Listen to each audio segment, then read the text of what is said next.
All right. Hello and welcome to this live podcast for Potomac Local News here on Facebook Live. I am your host, Uriah Kaiser. I'm the founder and publisher of Potomac Local News. We thank you for joining us today. Today, we're talking about shocker, more data centers. And it seems to be a topic that we cover a lot here in Northern Virginia. And specifically, this is a sort of a follow-up to a story that we reported a couple weeks ago, where we have, it's called the Brickyard Data Center. And I'll just get into it here. We'll be talking about the sort of what happened here with this new project, a new data center that opened and took the city of Manassas and kind of took city officials a little bit by surprise when they learned that they would not get the projected amount of revenue that they were anticipating from this data center project. And as we all know, as these data centers are pitched to local officials and leaders and to jurisdictions, part of the carrot there is all of the tax revenue that these data centers generate from their computer and peripheral taxes and real estate taxes and what have you. So this was kind of a surprise. So before I bring you up to date on the story and what it is, I'll let you know that we will be joined by a panel of officials here who will talk about from the city of Manassas, who will talk about where we are, how we got here, and what is next about all this. And I'll bring those guys in here in a second. So first, let me break down what happened. So the Brickyard Data Center, this one is on Godwin Drive in Manassas, and it opened earlier this year. It is operated by Digital Realty Trust, and Digital Realty Trust is a major data center provider. Think of it more of as like a landlord, where it builds data centers, and which are, if you're not familiar with a data center, it's a massive building. Some of these are 80 to 100 feet tall, and they're sized the multiple football fields wide, some of them. And inside of them, they are server farms. I mean, they're inside of there. They're just racks with computers in them, and they power the nation's businesses and organizations, from government to commercial to to everything in between. The conversation we're having right now on Facebook Live is actually being piped through a data center somewhere, and so they play a major role in everyday life, especially if you're using a computer to do business or to be entertained or for anything, any of the above. It's going through a data center somewhere. So the city, Manassas, expected millions in business and personal property tax revenue from the computer equipment that would be put into this data center by a company that leased it out, right, to house its computer equipment inside this data center. Well, on April 14th, 2025, the city received tax paperwork listing the first major tenant as a bank. And Virginia law exempts banks from BPOL, business personal property taxes. So what that means in a nutshell is the city won't collect all of its projected tax revenue, and that the city will still collect increased its real estate taxes. So the what was at this data center is called the Brickyard because it replaces a brickyard, the Glengarry Brick Company that was there for years.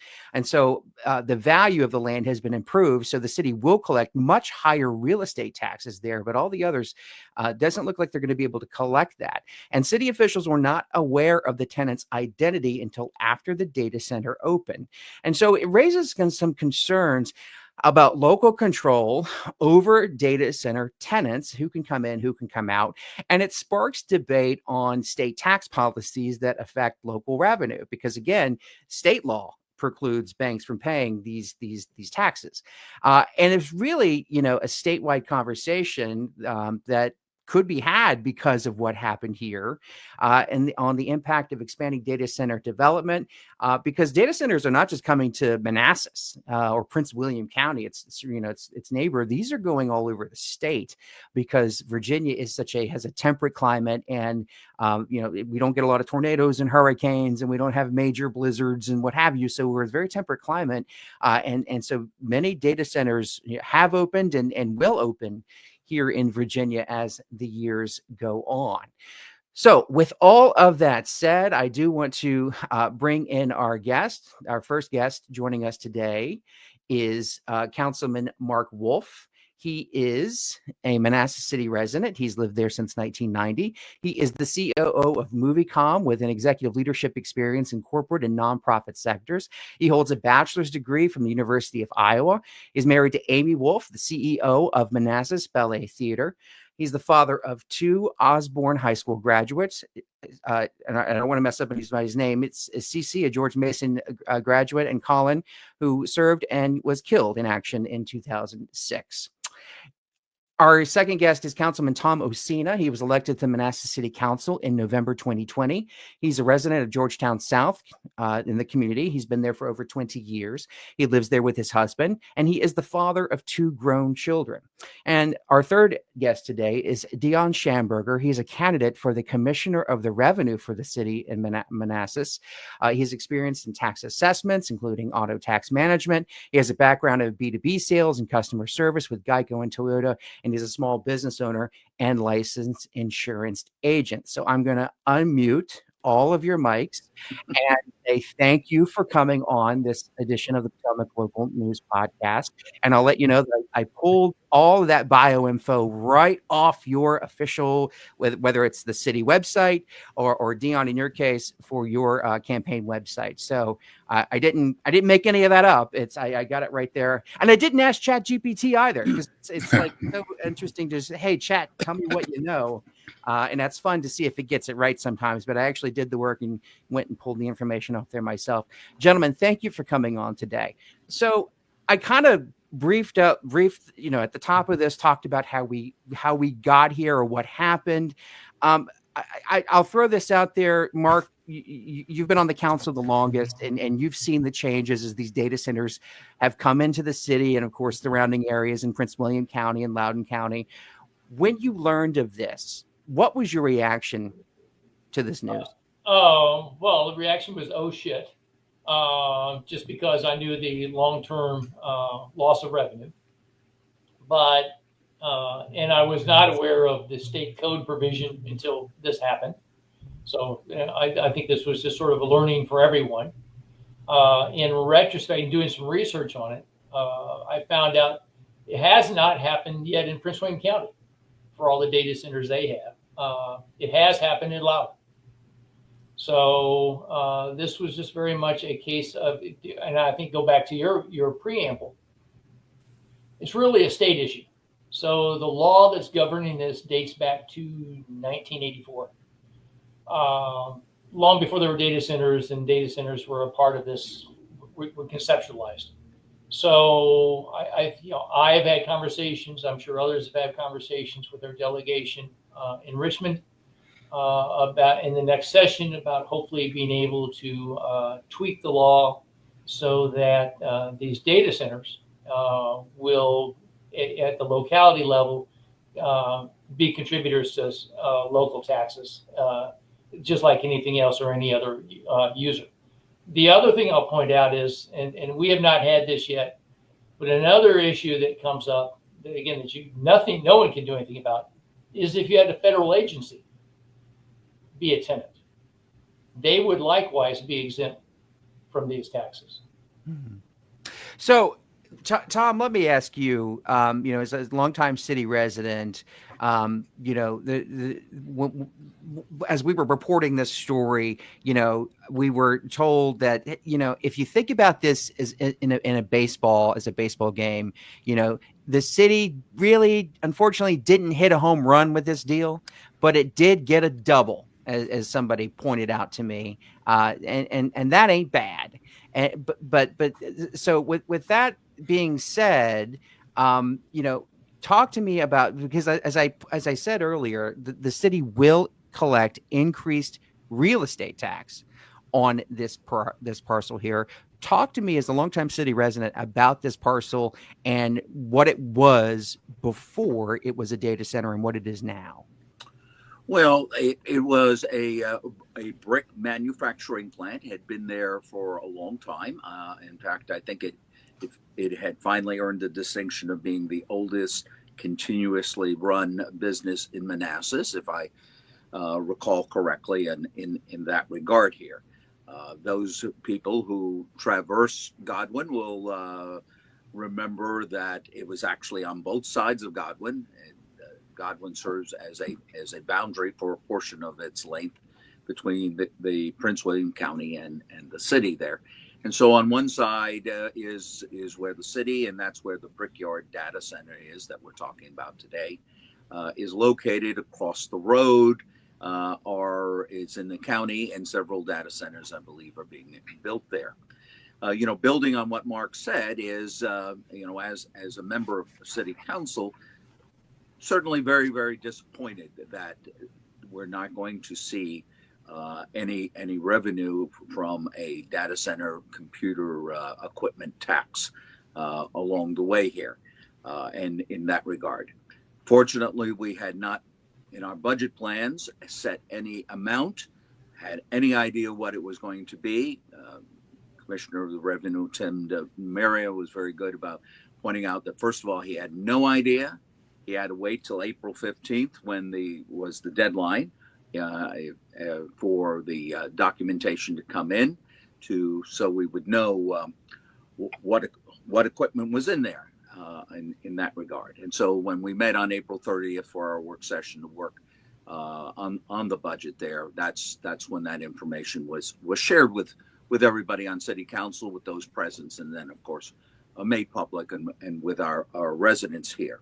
It is one of those things, as Mark also points out, that there are going to be tenants out there that we'll call them nonprofit tenants, but they could be a nonprofit organization. It could be a church, for instance, that would not be paying any in that regard, and so that is kind of the challenge along the way as to moving ahead here in that regard. But I will say, as a counselor, as putting together a budget, talking with residents, and what we were anticipating, we were certainly looking to have that second part of money coming in that could be used for future purposes. What those purposes were, we had no discussion because we had, as a council, because we had no idea what the amount of money was going to be. Yeah, and I wouldn't even speculate what it would have been, if it were a for-profit corporation there right now.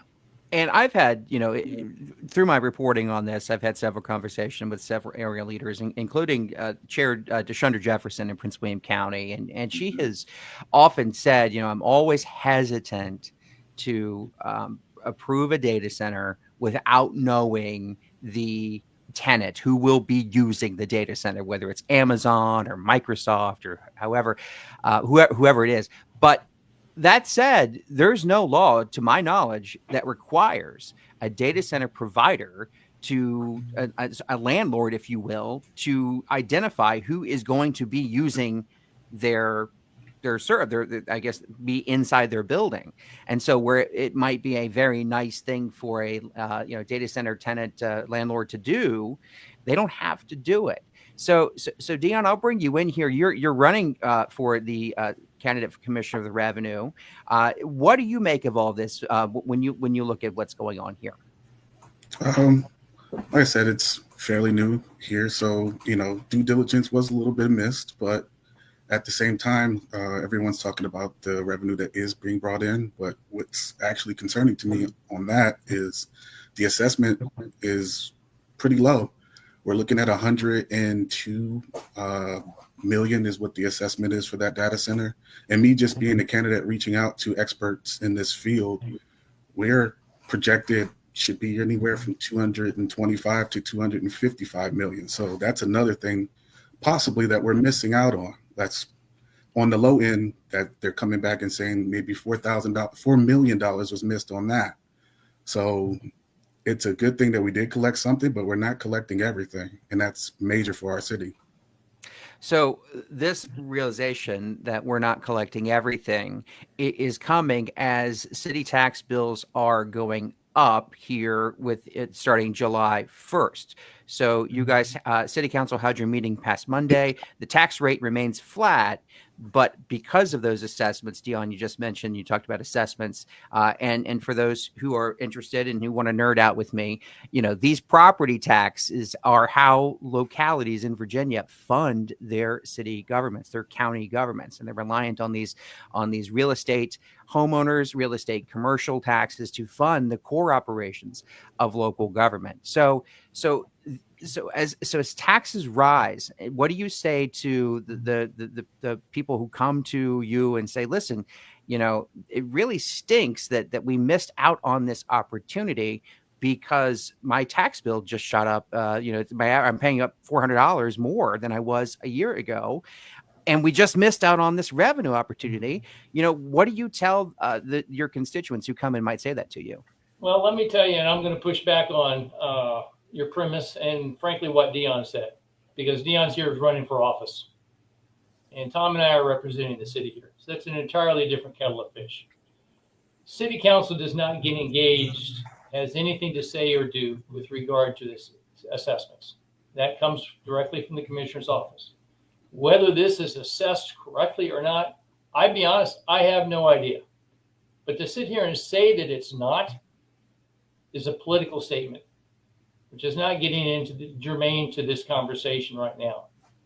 So the fact of the matter is that Brickyard was assessed for $6 million. Our part of it is now $102 million. That may change. Again, the council does not get engaged, is not allowed to get in the assessment discussion by law. So if it's, believe me, there's times I wish assessments went up too on certain properties. But again, I have to trust into the judgment of the commissioner and his staff that they are fairly and equitably assessing all the properties across the community. And I have seen no evidence that they are not doing so.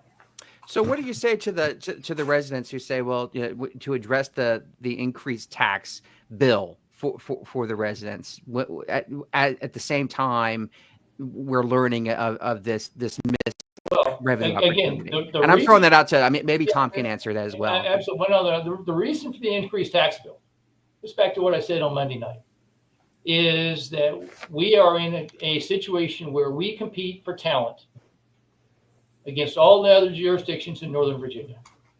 Teachers, firefighters, public works guys, everyone else. And to maintain talent, we have to match the other jurisdictions in terms of pay. And remember, 85-90% of the city's budget is people. That's what it is. So one of the little things that's not known is to stay competitive with other jurisdictions. The city is absorbing all the increases in medical insurance and the premiums for all its employees. That's not reflected in a 3 or 5% average pay increase. It's a significant part of what's driving cost. And as everyone is facing increased cost, I will be very honest. No one ever comes to me and no one ever goes to Tom Osina and says, hey, let's do less. Let's have fewer policemen. Let's have fewer firefighters. Let's not have a museum. Let's not, pave the streets. That's what city government does. And I think the voters have made it very clear over the years that they are looking for Manassas to maintain a very high level of quality of life. And we're doing, we're not adding any new programs. All we're doing is maintaining what we've got. So if I might address your question as well, Uriah, our work sessions, our retreat, as well as our regular, formal council meetings are all live streamed, broadcast, and recorded. And we really started as a council, as we do traditionally at the retreat, working on the budget for the next fiscal year. That'll start that July. And you can look at and listen in on that the retreat of the day and a half that we spent going through stuff. And in no time were we talking about any revenue whatsoever from the Brickyard Data Center, or any data center, to be quite honest. What we were talking about are the needs of the city. And along the way, we at that time didn't even know what the assessments were going to be out of the commissioner's office when we met at the end of January. So we were talking about the needs, first of all, and strategically looking ahead as to our capital improvement projects and so forth. And then through our work sessions, we start filling that in. We know what now our assessments are, what questions we had to answer along the way. And even then, and I think we had, 7 or 8 of those, Mark, that that were actually held there. And again, because there was no idea what money might come from the data center, it just was not, it was a non-issue in terms of talking about funding along the way. And so our residents really had, no expectation, or should not have had any expectation, that data center money was somehow coming in that we would be using for fiscal year 26 at this particular point. But I think, as Mark and I have both said, are we, in the overall scheme of things, we were hoping. I shouldn't say hoping. That's Tom. That's City Hall. I'm sure he's trying to get in touch with Mark. Mark, you want to take that call? And undoubtedly is my wife. But nonetheless, and so I want to, to our residents, to anyone, there was never a dollar amount along the way, nor do I think it was really part of that discussion. Now, looking ahead, I think is always, what do you do next along the way? I'm one of those people that has learned, in terms of running my business, for instance, that you can't let one incident necessarily change the way you do everything.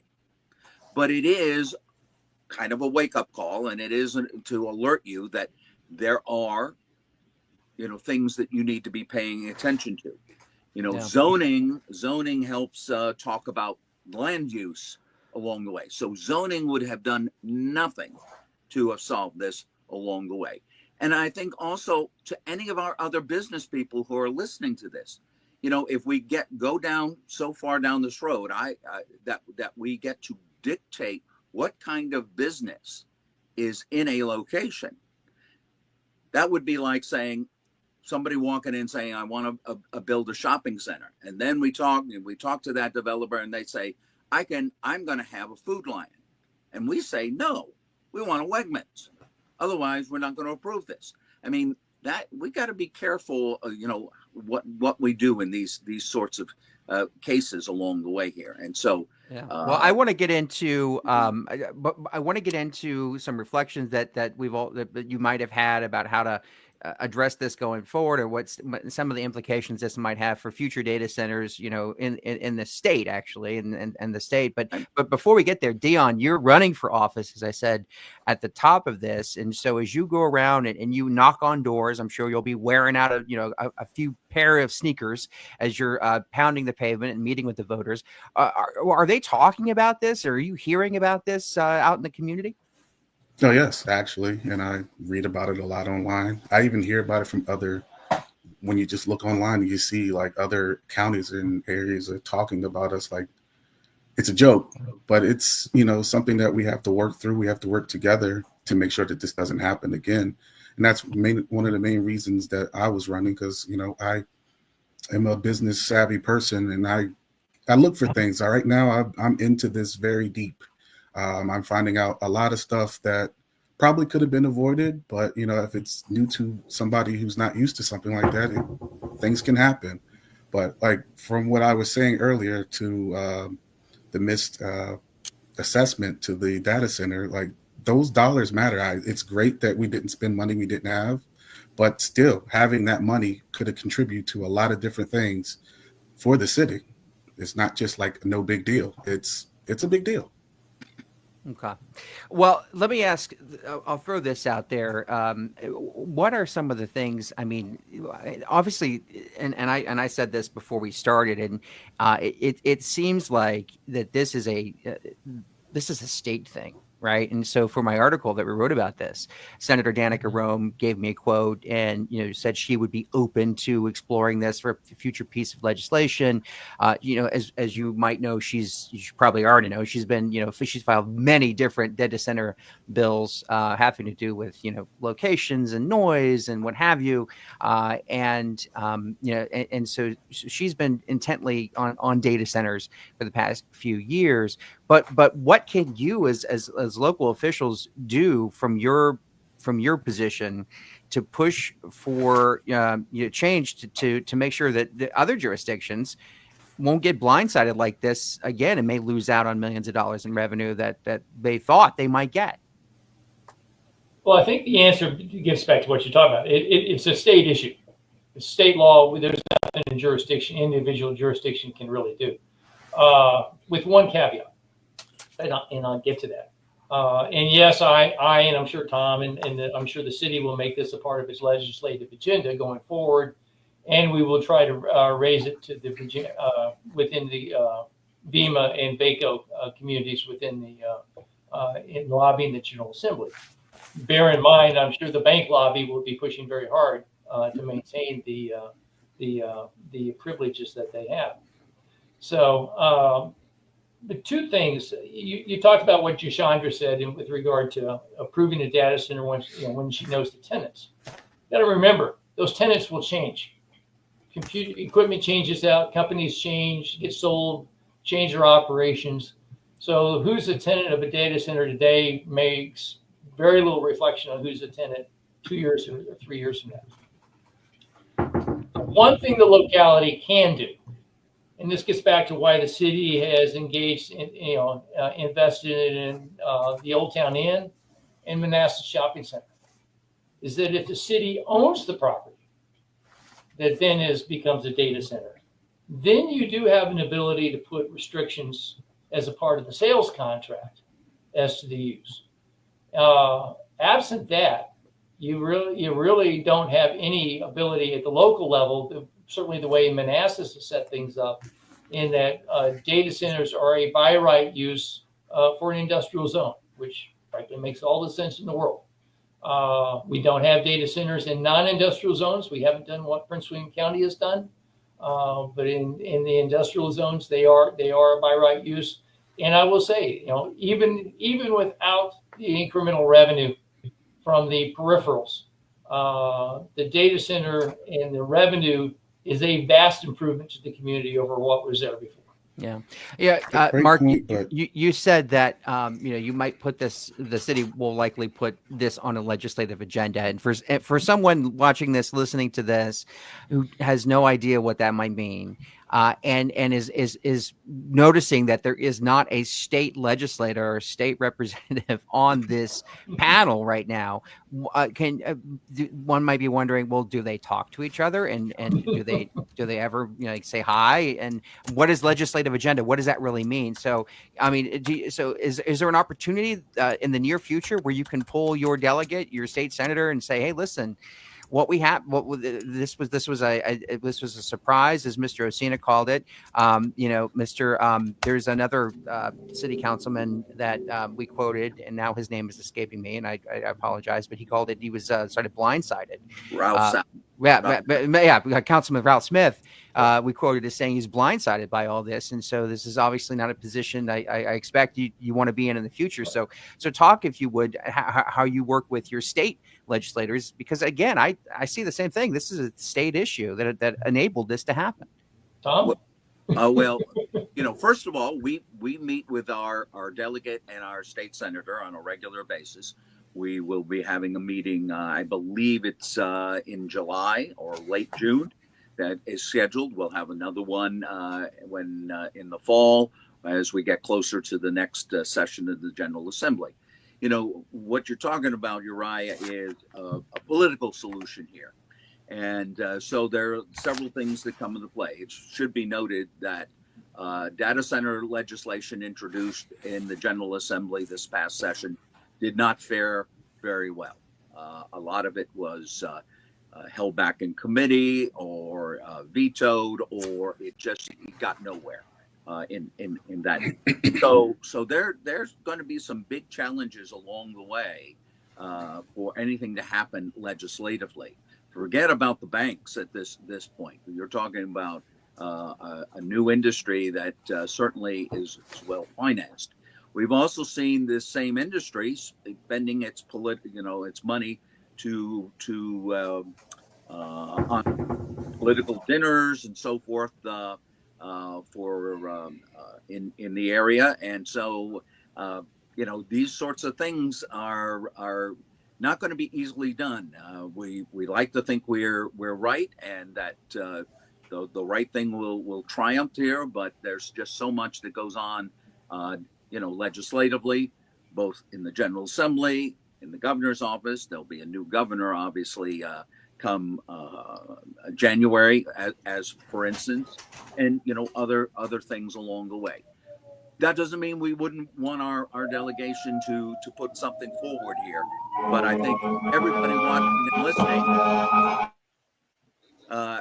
watching and listening needs to be aware it is going to be an uphill battle to make significant changes, not just on this, but anything else that comes along with the data center industry. Yeah, Mark, you mentioned that clientele in data centers change frequently.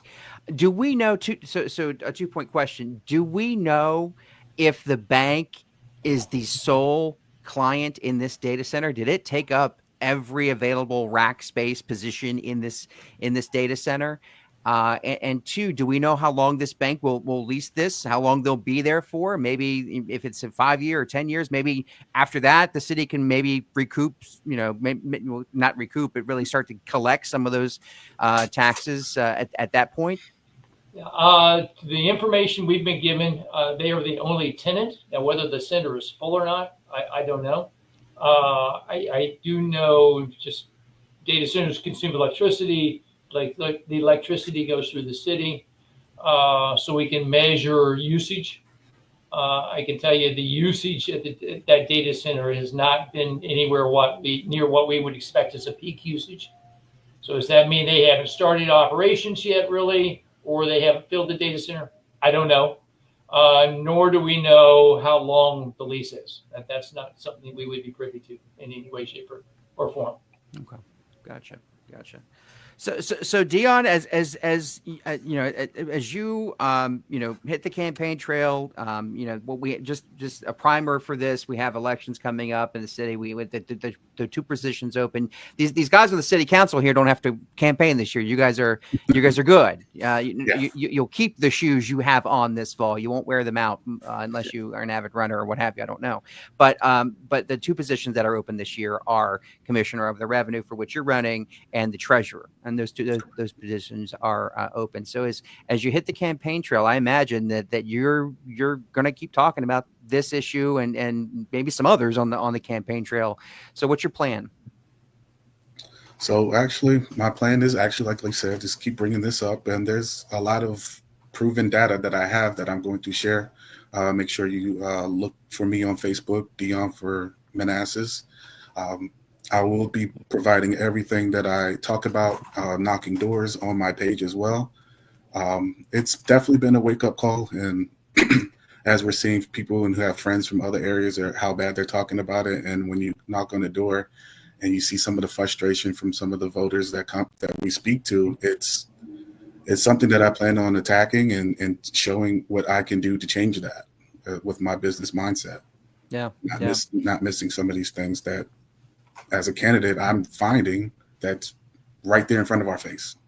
Well, fine. My last question, and I'll throw these out to the guys on council. It's, if you're down in Southwest Virginia and you're doing some hiking or mountain climbing or just doing whatever you're doing down there, and you happen to run into a county supervisor or it's a city councilor, and they say, hey, listen, we might get a data center because they're expanding down here in this area, and of course we want it because we've learned that you guys make a lot of money on tax revenue from these data centers in Northern Virginia, and darn it, we're going to get our share here too in Southwest Virginia. What is your advice to them before they even start the process? Because you guys have been through it. I think you have 4 or 5 data centers in the city now, and from what the discussions I've had with Mayor Michelle Davis Younger, she seems to feel that is a good number for the city. She tells me that she doesn't envision the city growing beyond that, although anything's possible. I guess we'll see. But what's your advice to others who are just getting into the data center game, if you will, and going through this process of even thinking about rezoning a piece of property and for a data center? Tom? Well, I would certainly say, first of all, talk to, we have our professional organizations for cities. It's and towns. It's the Virginia Municipal League. For counties, it's the Virginia Associations of Counties and VACO. It's important to avail yourselves of that expertise and those experiences along the way here. Due diligence is always good. Mark pointed out, I think, a crucial thing is, and that is that when the locality owns the land, you have obviously more control over what goes there versus a piece of land that is either by right or being rezoned along the way here. So go in with your eyes wide open to be certain here. I think as things develop also, you're going to find more and more of this sharing of experiences. This isn't the only problem that data centers may be presenting to cities and counties here. And so it becomes just like anything else that has come along here when, back in the day when railroads were going through. These are the things you've got to learn to be able to do and learn from as a locality. Mark? Yeah, I think the other key thing is, and I'm going to contrast what Manassas has done to our friends in Prince William County. And this gets back to the zoning and by right use. You look at the Manassas data centers, we have very purposely, in the way we set up our zoning, reviewed zoning, we don't have any data centers near schools or near residential properties. They are in clearly defined industrial areas. And I think that's an appropriate place. So you don't, you look at Manassas, you don't get the picture of someone looking out their backyard and there's a 100-foot high data center looming across their backyard. So to where you started, you're right. Data centers are a critical part of a modern infrastructure. They have to exist because the data has to be housed somewhere. That data can be housed in the United States. It can be housed in China. It can be housed wherever.